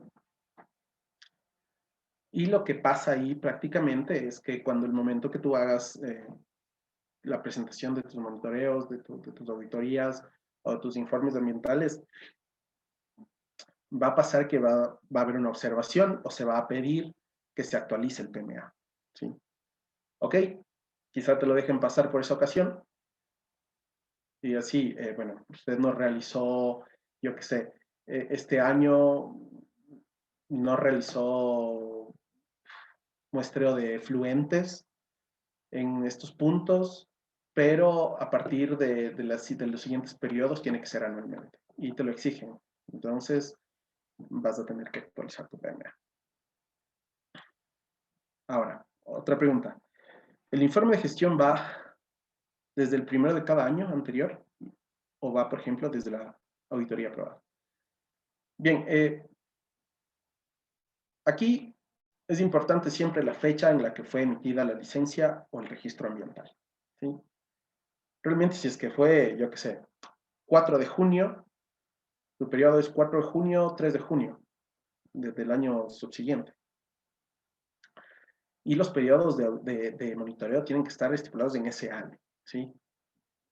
Pasa que muchas veces estos periodos se ven desfasados conforme la autoridad ambiental no ha revisado o no emite pronunciamientos favorables para términos de referencia, por ejemplo, de las auditorías ambientales, y se ven retrasados tanto los monitoreos, se ven retrasados los muestreos, se ven retrasados los reportes, y entonces se hace una mezcolanza.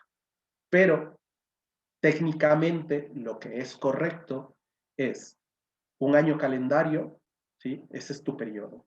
Tu primer periodo es un año calendario a partir de la emisión de la autorización ambiental. Entonces, tu primer informe, bueno, si estamos hablando de informes de gestión, son al año de cumplido, ¿sí? Al año de cumplido, junto con, por ejemplo, la primera auditoría, ¿sí? Y el siguiente año, antes de finalizar el año, claro, porque ahí no hay auditoría. Te faltarían 2 años más para la siguiente. Y justo de eso vamos a hablar. De la periodicidad de la presentación. Recordemos, la presentación de los informes de gestión y monitoreo son anuales. Sin embargo, de la auditoría ambiental, antes era una vez cumplido el primer año y después cada 2, y ahora es una vez cumplido el año y después cada 3. Entonces, espero haber solventado esas preguntas. Bien, sigamos. La auditoría ambiental es un proceso sistemático, independiente y documentado para llevar el grado de cumplimiento de los requisitos legales ambientales, plan de manejo ambiental y otros que se deriven de la autorización administrativa ambiental.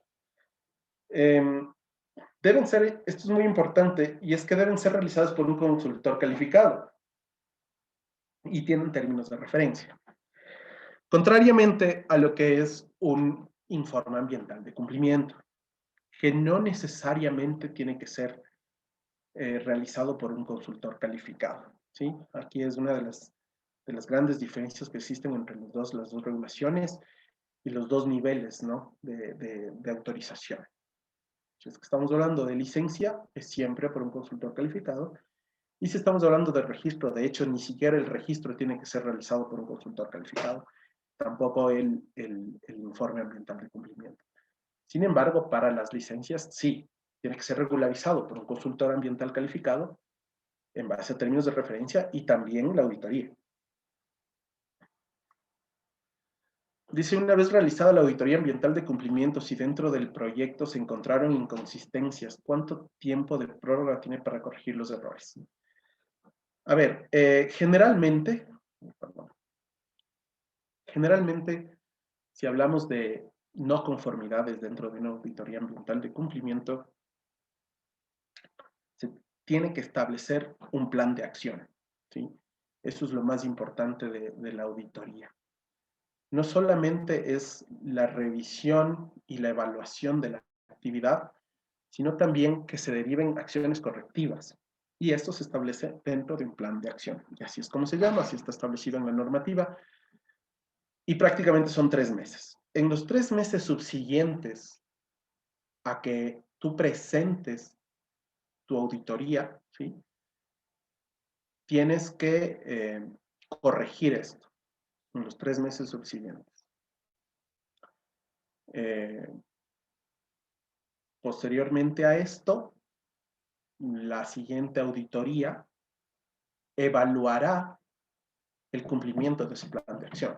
No es de inmediato, a menos de que sea algo grave y que sean no conformidades mayores, que bueno, al final hablaremos un poco de las no conformidades mayores y las implicaciones que tiene la auditoría ambiental.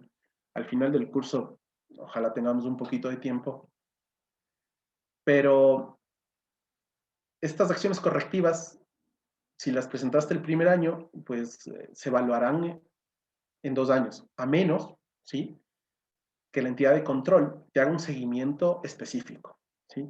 Es decir, la no conformidad es tan grande, la desviación es tan importante que la autoridad designa a alguien para que controle el tema. Entonces te pueden hacer una inspección de control y seguimiento, solicitarte las pruebas de que estés cumpliendo con tu PMA, de que estés cumpliendo con el plan de acción sobre esta materia.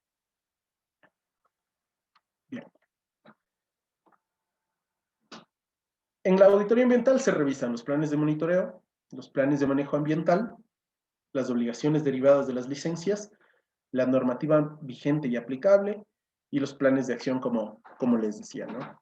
Que es lo más importante siempre dentro de una auditoría, es el plan de acción y es evaluar si existen puntos de contaminación también, pasivos ambientales. Bien, la periodicidad, como les decía, se realizará una vez transcurrido el año y posteriormente cada 3 años. Y dependerá de la legislación con la que fue aprobada. Prácticamente, antes del RCOA, ¿sí?, antes del RCOA que ya establece que se hace una vez al año y después cada 3 años, el 061, que es una legislación que sigue vigente y que forma parte, de hecho, del RCOA, ¿sí?, se establecía una vez al año y una vez al año cumplido y después cada 2 años. Entonces ahora hay un poquito más de rango para poder hacer la presentación de la auditoría. Depende de la legislación con la que fue aprobada, como les digo, y siempre la autoridad tiene la facultad de reducir el tiempo de presentación. No está escrito en piedra, es que existen muchas desviaciones y muchos incumplimientos derivados de la auditoría. La autoridad ambiental, pues, ok, usted me deja de presentar cada 3 años y me presenta cada 2 o cada año hasta que podamos evaluar el cumplimiento real. Ahora, preguntas. ¿El plan de acción se debe ejecutar una vez se entrega la auditoría o se debe esperar a la aprobación de la auditoría ambiental de cumplimiento? El plan de acción generalmente, a menos de que sea, o sea, realmente lo que se tiene que hacer es, una vez presentada, ya inicias el plan de acción, el plan correctivo, ¿sí? Porque la autoridad puede o aprobar o puede pedir más especificidades sobre el plan de acción. Generalmente el plan de acción trata de corregir desviaciones moderadas hasta cierto punto, ya que las desviaciones muy urgentes, muy importantes, por principio precautelar, el operador debe corregirlas de manera inmediata. Entonces, por supuesto, se puede esperar si no es algo muy grave, pero lo ideal es que se corrijan a partir del día que se hace el monitoreo, que se hace el muestreo. ¿Hasta qué fecha aplica 2 veces por año y cuándo 3 veces por año? A partir de la vigencia del RCOA. Si es que me permites, el RCOA, vamos a ver la normativa.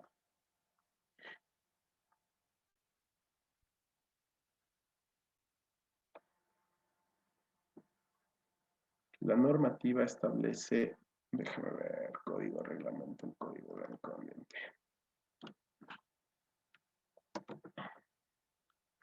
Auditorías. Bueno, esto puede ser un poco tedioso, pero es muy importante.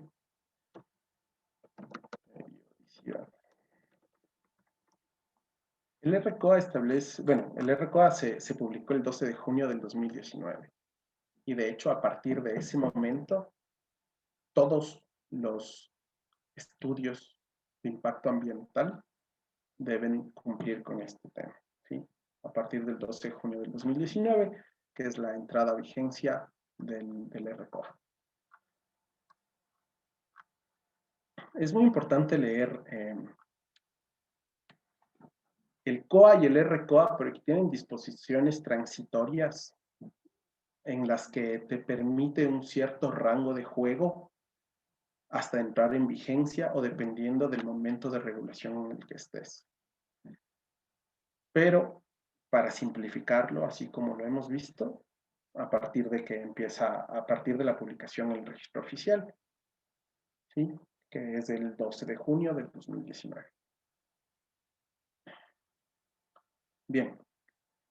Nuevamente el tema de revisión, ingresada una vez, la autoridad dispone de 3 meses, nosotros después tenemos 30 días prorrogables a 45 en casos justificados, y la autoridad posee 30 días más para poder pronunciarse. En caso, ¿sí?, de que no apruebes en el segundo ciclo, debes pagar tasas administrativas nuevamente. Importantísimo, requiere la presentación de términos de referencia, generalmente 3 meses previos a finalizar el periodo auditado. Aquí los términos de referencia también cambiaron, y eso también hay que decirlo, ¿sí? Que hablando de términos de referencia como tal, antes, un estudio ambiental debía presentar términos de referencia. Ahora no es necesario presentar términos de referencia para un estudio ambiental. Lo que tiene una connotación positiva y negativa. Positiva desde el punto de vista de que no vas a pasar 2 años esperando que aprueben los términos de referencia para poder iniciar la regulación de una actividad, pero no tienes nada en qué basar ese estudio. Y eso puede derivar en una cantidad de observaciones inimaginables al estudio y posiblemente el archivo del proceso en caso de que el consultor no sea capaz de solventarlas, ¿no? Asimismo, la auditoría ambiental requiere la presentación de términos de referencia 3 meses antes de que acabe el periodo auditado.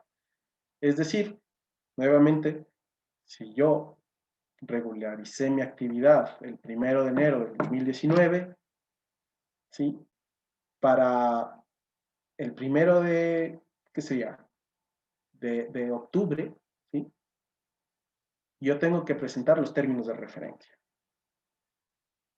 para poder emitir mi auditoría de primer año, ¿sí? Y después, obviamente, cada 3 años, a los 3 años subsiguientes, 3 meses antes, presento mis términos de referencia. Y esto me ayuda simplemente, bueno, los términos de referencia en auditorías ambientales son muy generales, ¿sí? A menos de que sea un proyecto muy distinto, unas circunstancias extraordinarias, las auditorías ambientales siempre siguen un formato y están como muy bien establecidas. Más importantes para mí eran los términos de referencia de un estudio, porque sí que depende de dónde lo estés realizando, de cuáles son las características del medio, de si es una zona sensible o no, si es minería, si es hidrocarburos, si es eléctrico, si es que es la construcción de un, no sé, de un sistema de alcantarillado, de una hidroeléctrica, etc. Pero bueno, ahora es parte del pasado y de cara al monitoreo, pues no nos interesa mucho, simplemente como información.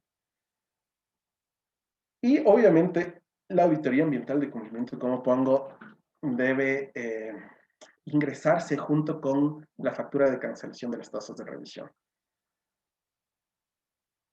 Bien, hablando del TULSMA 061 y 97. Como había hablado, el Acuerdo Ministerial 061 es el eje rector de la normativa específica del monitoreo ambiental, ¿sí? Establece que todo plan de manejo tiene que tener un plan de monitoreo, tanto para registros como licencias ambientales, ¿sí? Entonces, de manera muy general, ¿sí?, y sin entrar a detalle en este momento, porque no es lo que nos interesa en este momento, vamos a ver qué es lo que contiene el Acuerdo Ministerial 061.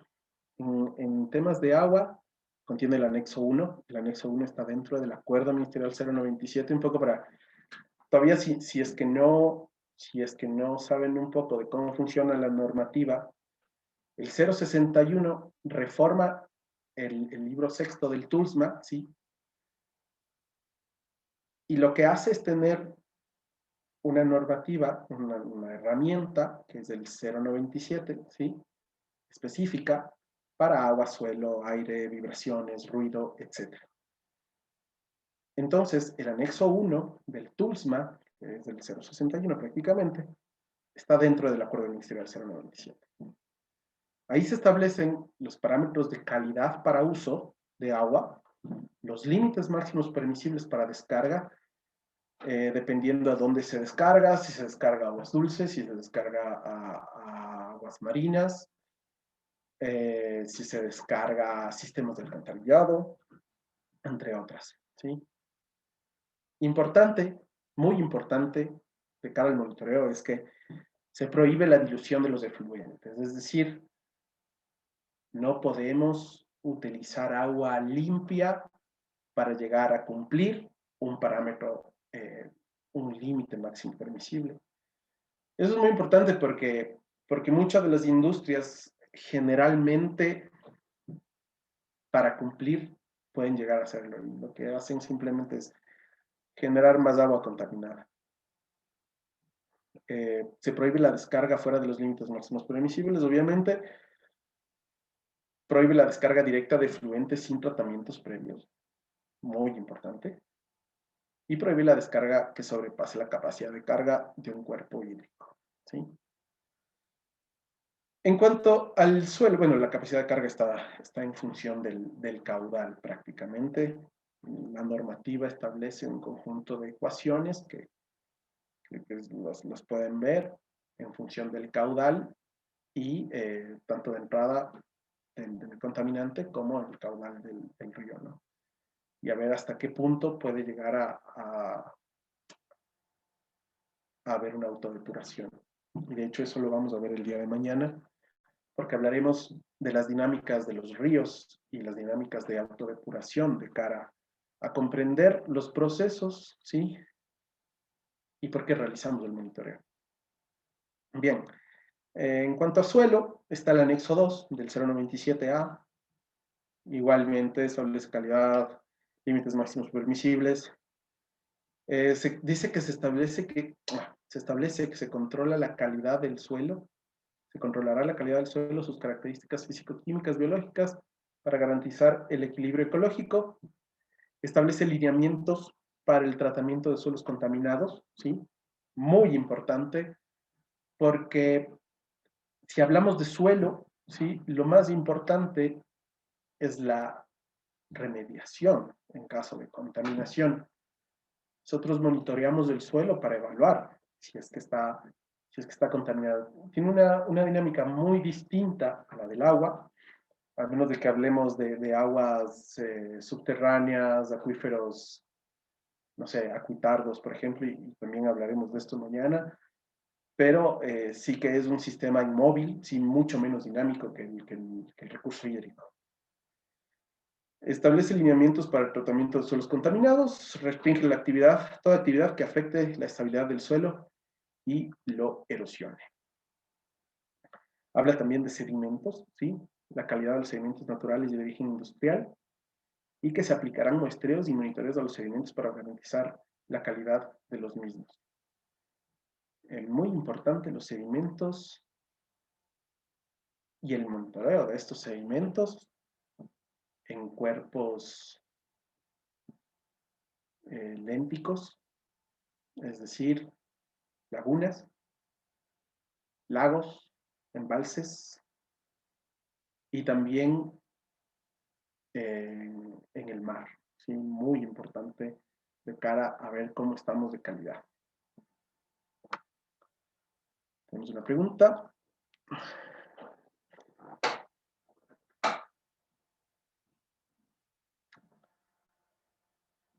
A ver, dice, En el caso de la elaboración del estudio de impacto ambiental, como es el caso del TDR, caso de hidrocarburos, las generalidades y revisión. Veamos. No entiendo la pregunta. No sé si es que, Carlos, me puedes un poquito aclarar.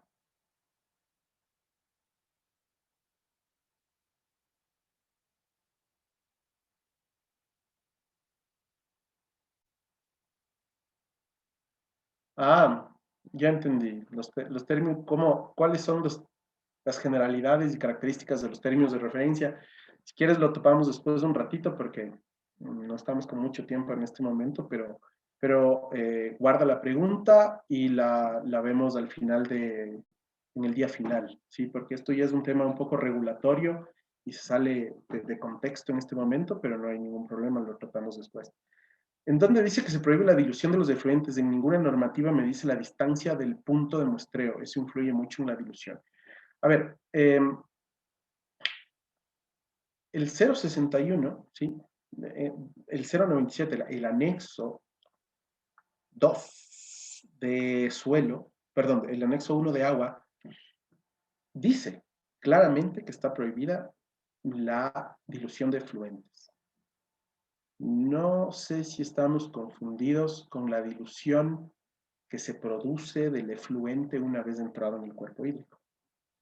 Obviamente, claro que hay dilución en el cuerpo hídrico, dependiendo del caudal, mucho más, mucho menos. Y no existe en realidad una distancia del punto de muestreo, ¿sí?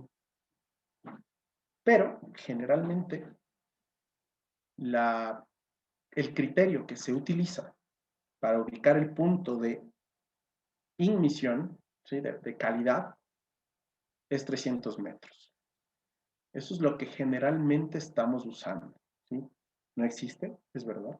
Tienes razón en el tema pero este apartado se refería más al tema de que si yo tengo un estanque de fluentes, no puedo agregarle agua para que al momento de la descarga, cuando haga un muestreo, cumpla con límites máximos permisibles. Eso no está permitido, ¿sí? Lo permitido es tratar el efluente correctamente y que cumpla los límites máximos permisibles en la descarga, ¿sí? No existe, eso es lo que te digo. No existe un lugar donde te diga, tiene que ser 300 metros. No existe. Eso es un parámetro, es un criterio ambiental que se utiliza, nada más, ¿sí? Pero no hay en ningún lugar una normativa específica que te diga para la medición de calidad de agua, se tiene que tomar tantos metros después de la descarga. No, no hay. Pero generalmente son 300 metros.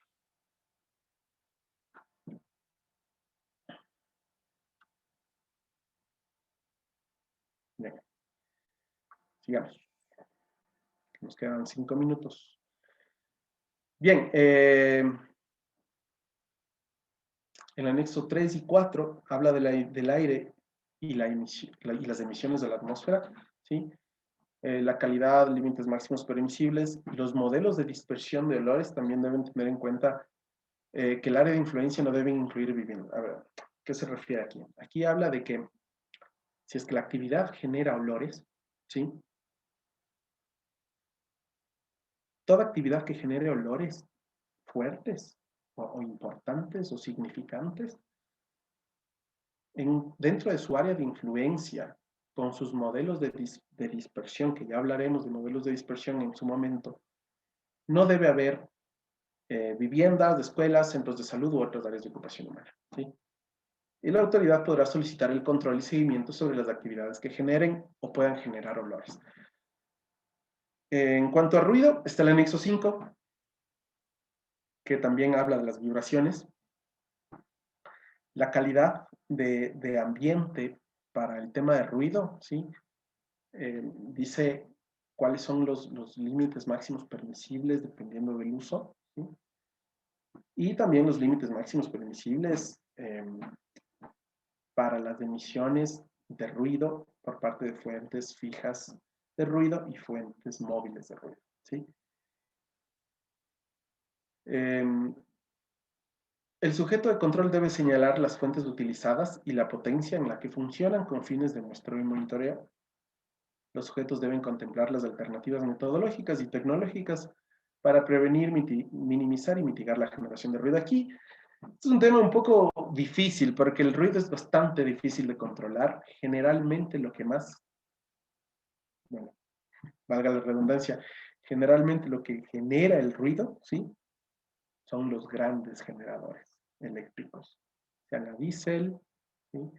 Sean a cualquier otro tipo de combustible, son los que más generan ruido, especialmente en minería, especialmente en generación eléctrica como tal y en hidrocarburos, ¿sí? Para esto también obviamente hay modelos, ¿sí? En los que podemos establecer hasta qué nivel llega, hasta qué, en un buffer de cuántos metros es significante el ruido que yo genero, ¿sí? Y en cuanto a las vibraciones, también se establecen los límites máximos permisibles según el suelo, fuente de generación, establecimiento de línea base como parte del estudio ambiental y plan de monitoreo. Aquí es un poco, generalmente en un estudio de impacto ambiental las vibraciones no se toman en cuenta, primero porque muchas veces en el levantamiento de línea base, en estudios de ex ante, como se planteaba de inicio, no hay fuentes generadoras de vibraciones, entonces no tiene mucho sentido, ¿sí? Por eso es que no se hace, pero legalmente se debe hacer. Ahora, que lo justifiquemos adecuadamente y no se realice, es factible. Y eso sería de manera general el tema. Ahora, me parece, ¿sí? Me parece que todavía tenemos un poco más. Vamos a saltar un poquito aquí.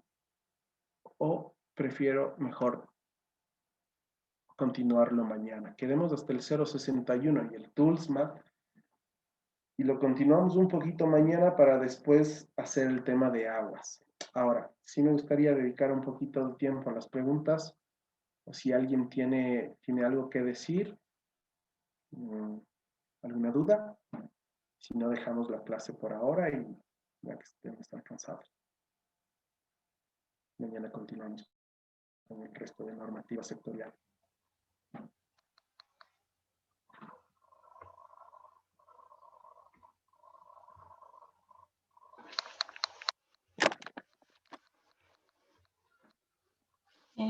Muy bien, muchachos. Si nadie tiene una pregunta para el expositor, sería con todos hasta mañana y muchísimas gracias por haber asistido el día de hoy. Mañana recuerden, a las 8:05 empezamos con la jornada.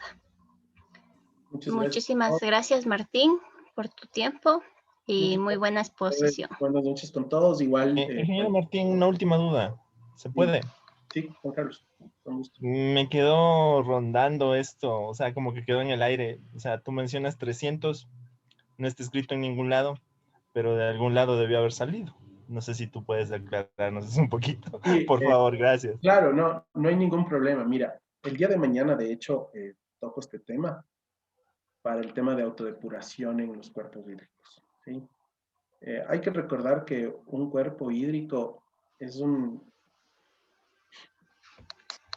sistema muy dinámico, que dependiendo de la salud del río, puede llevar más o menos tiempo la depuración, la mezcla, etc. El criterio es 300 metros porque en 300 metros hay suficiente espacio para que las características morfológicas del río o hidromorfológicas del río, tanto de su forma como de su lecho, permitan que el efluente se mezcle adecuadamente, penetre en zonas donde hay remansos, penetre en zonas donde hay piscinas, donde hay rápidos, donde choca, donde realmente tiene una dinámica con otros químicos, ¿sí? Provenientes del agua, y realmente podamos tener una visión real de cuán contaminante es mi afluente, ¿sí? Es un criterio ambiental como tal, ¿sí? Pero no está definido en ninguna normativa. Es simplemente por un tema de autodepuración.